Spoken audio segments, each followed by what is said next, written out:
Hey, I'm John Green and I'm Brooke Morris. And I'm Hank Green, and we're talking about European imperialism in Muslim regions.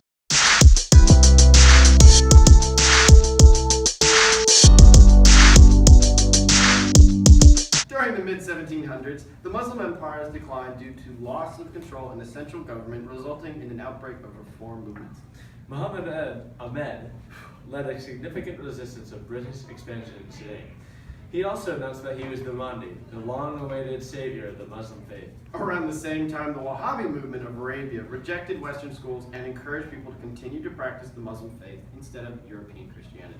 However, Europeans continued to westernize the world by building schools and building railroads and employing people for their armies. Fast forward to 1858, when plans for a canal that would cut the time it took to travel between Europe and Asia in half. This is the canal right here. Yeah, John, and just 11 years later, Egypt had to sell part of this Suez Canal to France and England because they couldn't afford it. But it looks so small. Why would Pretty it cost expensive. so much? Oh well. In 1882, Egypt became a British protectorate, and by the turn of the century, Britain had a foothold in every continent, except for Antarctica, because that's too cold. Nobody really wants to live there. Imperialism had a way of igniting a sense of nationalism in the hearts of people being controlled. This tension triggered the mass genocide of the Armenians, who were a population of Christians in the eastern mountains of the Turkish Empire.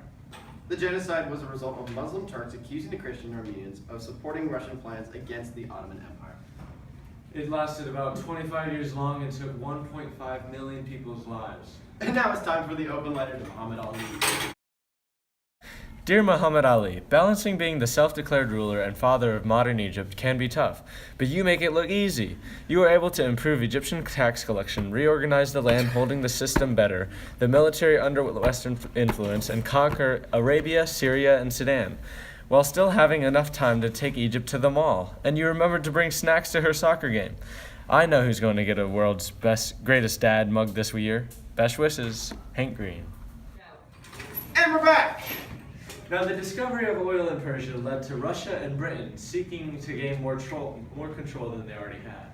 They demanded concessions, rights given to foreign powers, and sent troops to Persia to protect their interests. The Persian nationalists were outraged by it, but there were still some willing to accept the westernization. But the Europeans preferred to rule indirectly in the Middle East. Ah, my dinner!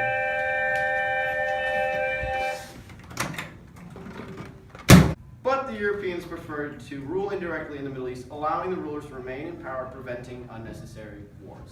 This indirect rule also allowed Muslims to rid themselves of European rule much easier than the countries in Africa.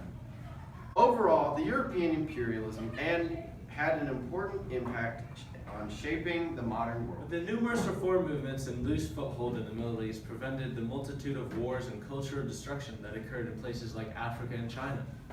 And that's Crash Course with John! Hey! Ow!